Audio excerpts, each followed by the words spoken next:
এই জমিনের মধ্যে সব থেকে দুর্বল, সব থেকে কমজোর বাড়ি হলো মাকড়সার, যার নামে এই সূরাটি চলছে আনকাবুত। সূরা আনকাবুত, আনকাবুত মানে মাকড়সা। এই মাকড়সার নামে এই সূরাটা চলছে। ওই মাকড়সার নামে আল্লাহ পাক উদাহরণ এবার দিচ্ছেন, মাসালুল লাযিনা ইত্তাখাযু মিন দুনিল্লাহি আউলিয়া কামাসালিল আনকাবুত। তাদের উপমা যারা আল্লাহ ব্যতীত অন্য কোন মালিক স্থির করেছে, তাদের হচ্ছে ঘর এমন হচ্ছে যেমন মাকড়সার ন্যায়। যেমন মাকড়সার ঘর এত দুর্বল, এত কমজোর, একটু হাওয়া বইলেও সে ঘর ভেঙে যাবে। তার চাইতে দুর্বল আরো কোন জন্তু, কোন প্রাণীর ঘর নয়, মাকড়সার ঘর সব থেকে দুর্বল। তাই আল্লাহ পাক বলছেন, মাকড়সার ন্যায় সে জালের ঘর তৈরি করেছে, এবং নিশ্চয় সমস্ত ঘরের মধ্যে দুর্বলতম ঘর হচ্ছে মাকড়সার ঘর। কতই উত্তম হতো যদি তারা জানতো। এই অবস্থার জন্য আল্লাহ পাক বলছেন, যারা মূর্তি পূজা করে, যারা বুত পূজা করে, যারা এই পার্থিব জীবনেই চায়, শুধু আখেরাতের কিছু চায় না, তারা যদি জানতো যে এই মূর্তি, এই পাথর, এই দেবী দেবতা, এই বৃক্ষ লতা চন্দ্র সূর্য, এরা আমাদের কোনো উপকার করতে পারবে না, আবার কোনো ক্ষতিও করতে পারবে না, আমাদের কোনো সাহায্যও করতে পারবে না, আমাদের কোনো ক্ষতিও করতে পারবে না। গায়বের সংবাদদাতা, ভবিষ্যৎ বক্তা, আনিসুল গারিবিন, সাইয়্যিদুল মুরসালিন, খাতামান নবিয়্যিন, শফিউল মুজনাবিন, আকা মাওলা জনাবে মুহাম্মদুর রাসূলুল্লাহ সাল্লাল্লাহু তাআলা আলাইহি ওয়াসাল্লামের প্রতি লক্ষ লক্ষ কোটি কোটি ধারাবাহিক দরুদ ও সালাম বর্ষিত হোক। সকলে মিলে বলুন আল্লাহুম্মা আমিন। মুআজ্জাজ সামাঈন কিরাম, খুতবাতে মাসনুনার পর সূরা আনকাবুতের 35 নম্বর আয়াত থেকে তেলাওয়াত করেছি। এর পূর্বের আয়াতে আপনারা এর আগের জুম্মাতে শুনেছিলেন যে ফারিস্তারা যখন কওমে লূত, ইয়ানি লূত আলাইহিস সালামের সম্প্রদায়কে কিভাবে পাথর বর্ষণ করিয়ে তাদের সেই বস্তিগুলোকে একেবারে আকাশের সন্নিকটে, প্রথম আসমানের সন্নিকটে নিয়ে গিয়ে সেখান থেকে আছাড় মেরে তাদেরকে ধ্বংস করে দেন। তারপরে আল্লাহ রাব্বুল আলামিন ওই শহরবাসীদের উপর যে আসমান থেকে যে শাস্তি বর্ষণ করা হয়েছিল, এই সব কি আমাদের জন্য একটা নিদর্শন, ইয়ানি ওই সব জিনিস দেখে যেন আমরা আল্লাহকে ভয় করি আর সঠিক রাস্তা পাই। তাই আল্লাহ রাব্বুল আলামিন বোধ শক্তি সম্পন্নদের জন্য এই সব নিদর্শন রেখেছেন। আল্লাহ পাক বলেন, ওয়ালাকাদ তারাকনা মিনহা আয়াতাম বাইয়িনাতিল লিকাওমিন ইয়াকিলুন। এবং নিশ্চয় আমি তা থেকে সুস্পষ্ট নিদর্শন অবশিষ্ট রেখেছি যারা জ্ঞানী বোধ শক্তি সম্পন্ন তাদেরই জন্য। কারণ তোমরা বিদেশে সফর করো, রাস্তাঘাটে সফর করো, বহু জায়গায় দেখো আল্লাহর নিদর্শন। ওই সব নিদর্শন দেখেও কি তুমি আল্লাহকে এক স্বীকার করো না? মক্কাবাসীরা তারা বিদেশে, মানে কখনো হাজারে, যেখানে সেখানে ব্যবসা বাণিজ্যতে যেত। মাস পথিমধ্যে বহুত এমন শহর, এমন গ্রাম পড়তো, এমন জায়গা পড়তো যেখানে আল্লাহর গজব নাজিল হয়েছে, আর ওই আল্লাহর গজবের কারণে তার কিছু কিছু ধ্বংস স্তূপ রয়ে গেছে, ইয়ানি ভাঙা বাড়ি, আরো বিভিন্ন ধরনের নিশানি রয়ে গেছে, ইতিহাস রয়ে গেছে। তারা সকলেই জানতো এখানে আল্লাহর গজব পতিত হয়েছে। তবুও কি তোমরা ওই সম্প্রদায়ের ওই সব নিদর্শন দেখে কেউ তোমরা সঠিক পথ তোমরা বেছে নেবে না? তাই আল্লাহ পাক বললেন, ওয়াইলা মাদিয়ানা আখাহুম শুআইবা ফাকালা ইয়া কওমি ইবুদুল্লাহি ওয়ারজাউল ইয়াওমাল আখিরা ওয়ালা তাসাউ ফিল আরদি মুফসিদিন। মাদাইনের প্রতি তাদের সম্প্রদায় এবং শুআয়ব আলাইহিস সালামকে প্রেরণ করেছি। সুতরাং সে বলল, হে আমার সম্প্রদায়, আল্লাহর ইবাদত করো এবং শেষ দিবসের আশা রাখো, ইয়ানি কিয়ামতের, এবং পৃথিবীতে ওয়ালা তাসাউ ফিল আরদি মুফসিদিন, এবং পৃথিবীর মধ্যে তোমরা অশান্তি, ফাসাদ, ফিতনা বিস্তার করে বেড়াইও না। فكذبوه فأخذتهم الرجفة فأصبحوا في دارهم জাসিমিন। তখন শোয়েব আলাইহিস সালামের ওই সব সম্প্রদায়রা হযরতে শোয়েব আলাইহিস সালামকে অস্বীকার করলো, তার কথাগুলোকে অস্বীকার করলো। তখন আল্লাহ রাব্বুল আলামিন কি করলেন? ফাসবাহু ফি দারিহিম, তাদেরকে এমন একটা ভূমিকম্প পেয়ে বসলো, ফলে তারা ভোরে নিজেদের গৃহসমের মধ্যে হাঁটুর উপরে ভর করে পড়ে রইল। এইভাবে আল্লাহ পাক শোয়েব আলাইহিস সালামের সম্প্রদায়ের প্রতি গজব নাজিল করেছিলেন, এমন গজব আজ যদি 1 সেকেন্ড 2 সেকেন্ডের জন্য যদি ভূমিকম্প হয়ে যায়, মানুষের মন একেবারে কল্প একবারে ভয়ে ভীতু হয়ে যায়। ওই দিনেই ভোর রাত্রির দিকে যখন মাদাইনবাসীদেরকে দেখলো হাঁটু পেড়ে বাড়ির মধ্যে মধ্যে বসে আছে, यानी মৃত্যু অবস্থায়, তাদের রূপ পারওয়াজ করে গেছে, তারা মৃত্যু মুখে পতিত হয়েছে, কারণ তাদের উপরে আল্লাহ রাব্বুল আলামিন ভূমিকম্প করেছিলেন, আর ওই ভূমিকম্পর কারণে তারা হাঁটুর উপরে ভর করে বসেছিল। তারপরে আল্লাহ পাক বললেন শুধু এটুকুই নয়, ওয়াআদাও ওয়া সামুদ ওয়া কাদ তাবায়্যানা লাকুম মিন মাসাকিনিহিম ওয়া যায়্যানা লাহুমুশ শাইতান আমালুহুম ফাসাদ্দাহুম আনিস সাবিলি ওয়া কানু মুস্তাবসিরুন। এবং আমি এরপরে শুধু শোয়েব আলাইহিস সালামের সম্প্রদায়কে নয়, এবং আদ ও সামুদ সম্প্রদায় তারা আল্লাহকে অস্বীকার করেছিল, এবং তাদের নিকটে তাদের বস্তুসমূহ স্পষ্টভাবে প্রতিমান রয়েছে। মানে আল্লাহর নবী বললেন, হে মক্কাবাসীরা শুনে নাও, তোমরা হিজার এবং ইয়ামানের মধ্যবর্তী স্থানে তোমরা দেখেছো বিশাল বড় বড় পাথরের তৈরি বাড়ি। ওই বাড়িগুলো, ওই গুফার মধ্যে যে বাড়িগুলো দেখেছো, ওই বাড়িগুলো হচ্ছে কওমে আদ এবং সামুদের। তারা বিশাল শক্তিশালী ছিল, তাদের মতো ক্ষমতাশীল, তাদের মতো শক্তিশালী বলশালী আর কিয়ামত পর্যন্ত কেউ হবে না। ওই রকম শক্তিশালী লোকদের প্রতি আল্লাহ রাব্বুল আলামিন তাদেরকে ধ্বংস করে দিয়েছেন, কিন্তু সেই ধ্বংস স্তূপ পড়ে আছে, তোমরা সেটা দেখেও তো আল্লাহকে তোমরা ভয় করতে পারো। এবং তারা প্রতিমান হয়েছে, यानी হিজর ইয়ামানের মধ্যে যখন তোমাদের সফর হয়, সেই স্থানে তোমরা দেখেছো, এবং শয়তানদের তাদের কৃতকর্ম यानी কুফর এবং পাপাকারী তাদের দৃষ্টিতে সুশোভিত করে দেখিয়েছে, এবং তাদেরকে সৎ পথ থেকে নির্বৃত রেখেছে, এবং তাদের মধ্যে বোধ শক্তি ছিল। यानी তারা বুঝতো, তারা জানতো, তারা জ্ঞানী ছিল, তারা বুঝতে পারতো, তাদেরকে আল্লাহ রাব্বুল আলামিন জ্ঞান দান করেছিল, সবই বুঝতো, সবই জানতো, কিন্তু আল্লাহকে মানতো না।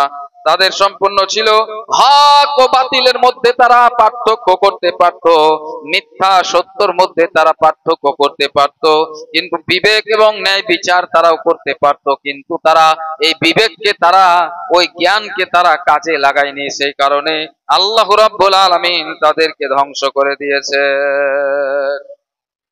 তারপরে বললেন, وقارون وفرعون وهامان ولقد جاءهم موسى بالبينات فاستكبروا في الأرض وما كانوا سابقون।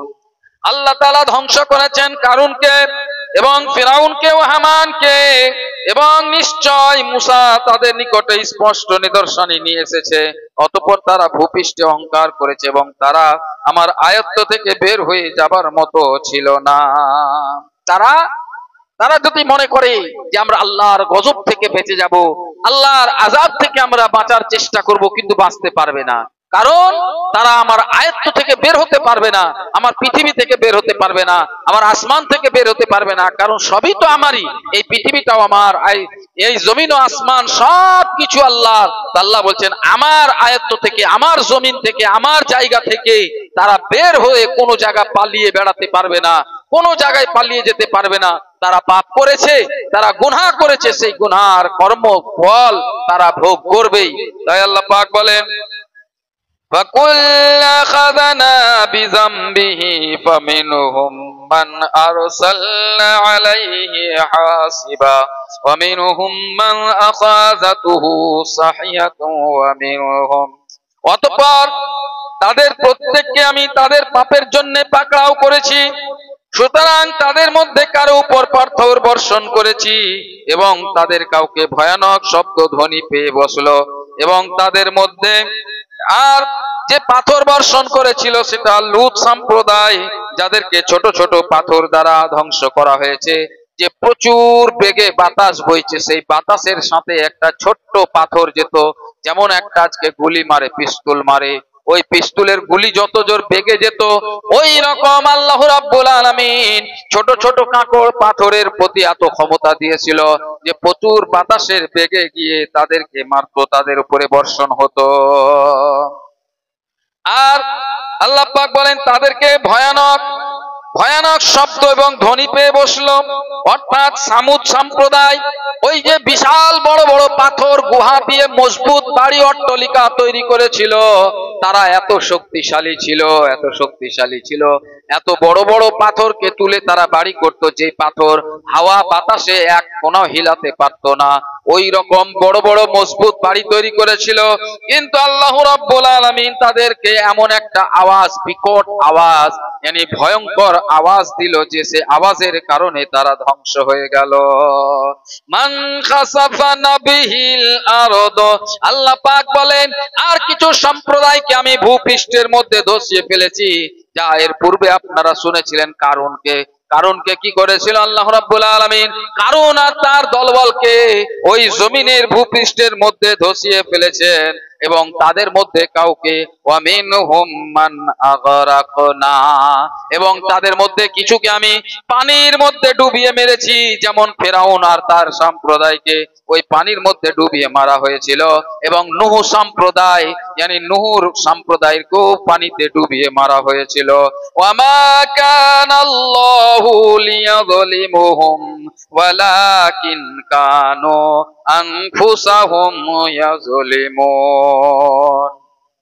আল্লাহর জন্য শোভা পায় না, আল্লাহর জন্য এটা শোভা পায় না যে তিনি ওই সব সম্প্রদায়ের প্রতি জুলুম করেছেন, ওই সব সম্প্রদায়ের প্রতি অত্যাচার করেছেন, কারণ আল্লাহ কোন মানুষকে কাউকে গুনাহ ছাড়া কাউকে শাস্তি দেন না, আল্লাহ কোন মানুষের উপরে অত্যাচার করেন না, কোন মানুষের উপরে জুলুম করেন না। হ্যাঁ, তারা নিজেরাই নিজেদের আত্মার প্রতি জুলুম করে, মানুষেরা তারা নিজেরা আত্মার প্রতি জুলুম করে। আল্লাহর তরফ থেকে কোনো অত্যাচার করা হয় না, কোনো জুলুম করা হয় না কোনো মানুষের প্রতি, কারণ আল্লাহর প্রতি এটা শোভাই পায় না যে বিনা দোষে বিনা প্রমাণে কাউকে আল্লাহ গজব দিয়ে দেবে, কাউকে আযাব দিয়ে দেবে, কষ্ট দিয়ে দেবে। একটা জিনিস মনে রাখবেন, আল্লাহ পাক যদি আপনাকে জ্বরের মধ্যে ফেলেছেন, কোনো মুসিবতের মধ্যে ফেলেছেন, কোনো বালার মধ্যে ফেলেছেন, তাহলে আপনি ভেবে নেবেন যে আল্লাহ পাক আমার প্রতি রাজি আছেন, আমাকে আল্লাহ ভালোবাসেন বলে আমাকে মুসিবত দিয়ে আমার কাছে পরীক্ষা নিতে চাই। কোন সুবহানাল্লাহ। সেই অবস্থাতে আমাকে আপনাকে করতে হবে কি? সবুর এখতিয়ার করতে হবে, আর আল্লাহকে ডাকতে হবে, আল্লাহর জিক্র আজকার করতে হবে, আল্লাহর সাহায্য নিতে হবে, তবেই আল্লাহ পাক বলবেন হ্যাঁ আমার বান্দা একেবারে সবুরকারী আছে। কারণ আপনারা শুনেছেন কারবালার প্রান্তরে ইমাম হাসান ইমাম হুসাইন আমার নবীর নামাশা, আমার নবীর প্রতি কত বালা কত মুসিবত এসেছে, ইমাম হাসান হুসাইনের প্রতি কত আল্লাহ ওয়ালার প্রতি কত বালা মুসিবত এসেছে। তার মানে বুঝতে হবে এটাই যে আল্লাহ পাক যেই বান্দাকে ভালোবাসেন সেই বান্দার প্রতি সেই বান্দাকে কষ্ট দেন, আর সেই প্রতিফল স্বরূপ তার পরীক্ষা নেন যে দেখি আমার বান্দা আমার প্রতি আমাকে এই মুসিবতের মধ্যে আমাকে ডাকছে কিনা, আমার সাহায্য চাই কিনা, এইভাবে আল্লাহ পাক পরীক্ষা করেন।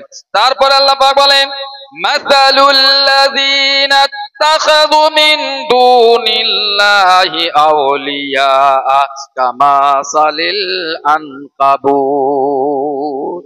এই পৃথিবীর মধ্যে এই দুনিয়ার মধ্যে সব থেকে দুর্বল সব থেকে কমজোর ঘর হলো কার জানেন? আল্লাহ পাক বলছেন, উদাহরণ দিচ্ছেন, আল্লাহ পাক বলছেন এই পৃথিবীর মধ্যে এই জমিনের মধ্যে সব থেকে দুর্বল সব থেকে কমজোর বাড়ি হলো মাকুরসার, যার নামে এই সূরাটি চলছে আনকাবুত। সূরা আনকাবুত, আনকাবুত মানে মাকুরসা, এই মাকুরসার নামে এই সূরাটা চলছে। ওই মাকড়সার নামে আল্লাহ পাক উদাহরণ এবার দিচ্ছেন, মাসালুল্লাযীনা ইত্তাখাযু মিন দুনিল্লাহি আউলিয়া কামাসালিল আনকাবুত, তাদের উপমা যারা আল্লাহ ব্যতীত অন্য কোন মালিক স্থির করেছে তাদের হচ্ছে ঘর এমন হচ্ছে যেমন মাকড়সার ন্যায়। যেমন মাকড়সার ঘর এত দুর্বল, এত কমজোর, একটু হাওয়া বইলেও সে ঘর ভেঙে যাবে। তার চাইতে দুর্বল আরো কোন জন্তু, কোন প্রাণীর ঘর নয়, মাকড়সার ঘর সব থেকে দুর্বল। তাই আল্লাহ পাক বলছেন মাকড়সার ন্যায় সে জালের ঘর তৈরি করেছে, এবং নিশ্চয় সমস্ত ঘরের মধ্যে দুর্বলতম ঘর হচ্ছে মাকড়সার ঘর। কতই উত্তম হতো যদি তারা জানতো। এই অবস্থার জন্য আল্লাহ পাক বলছেন যারা মূর্তি পূজা করে, যারা বুত পূজা করে, যারা এই পার্থিব জীবনেই চায়, শুধু আখেরাতের কিছু চায় না, তারা যদি জানতো যে এই মূর্তি, এই পাথর, এই দেবী দেবতা, এই বৃক্ষ লতা চন্দ্র সূর্য এরা আমাদের কোনো উপকার করতে পারবে না, আবার কোনো ক্ষতিও করতে পারবে না, আমাদের কোনো সাহায্যও করতে পারবে না, আমাদের কোনো ক্ষতিও করতে পারবে না, যদি তারা জানতো যে এই সব ধর্মের মধ্যে সব থেকে মানে দুনিয়াতে পৃথিবীতে যত ধর্ম আছে, দুনিয়াতে যত বাড়ি আছে, সব বাড়ির থেকে কমজোর বাড়ি কি? মাকড়সার ঘর। আল্লাহ পাক বলছেন এই পৃথিবীতে দুনিয়াতে যত ধর্ম আছে সব থেকে অকেজো ধর্ম, সব থেকে দুর্বল ধর্ম হচ্ছে এই মূর্তি পূজা করা, বুত পূজা করা, কুফর করা, শিরক করা। কারণ এই সব হচ্ছে আল্লাহরই তৈরি, আর আল্লাহ আমাদের উপকারের জন্য তৈরি করেছেন। হাওয়া আমাদের উপকারের জন্য আল্লাহ পাক তৈরি করেছেন, গাছপালা আল্লাহ আমাদের উপকারের জন্য তৈরি করেছেন, বৃক্ষ লতা এই সমস্ত যাবতীয় যা জিনিস আছে, চন্দ্র সূর্য সবকিছু মানুষের জন্য আল্লাহ তৈরি করেছেন। কার জন্য? মানুষের জন্য, মানুষের উপকারের জন্য তৈরি করেছেন, তোমাদের পূজা করার জন্য তৈরি করেনি। তাই সব থেকে অকেজো ধর্ম হচ্ছে এই মূর্তি পূজা করা। তাই তাদের উপমা, তারা যারা পূজা করে, যাদের আর্চনা করে, আল্লাহ ব্যতীত যারা অন্য কাউকে মালিক স্থির করেছে, তাদের ন্যায় উদাহরণ হচ্ছে মাকড়সার ঘরের মতো। যেমন মাকড়সার ঘরের কোনো দাম নাই। এখানে একটা মশলা শুনে নেন। হযরতে আলী রাদিয়াল্লাহু তাআলা আনহু বলেছেন, যেই বাড়িতে মাকড়সার জাল থাকবে, যেই বাড়িতে মাকড়সার জাল থাকবে, সেই বাড়িতে রুজি রোজগারে বরকত হবে না। তার জন্য বাড়ি প্রত্যেক সপ্তাহে জুম্মা জুমেরাত আপনি বাড়ি দেখেন, ছাদ দেখেন যে কোথাও ঝুল আছে কিনা মাকড়সার।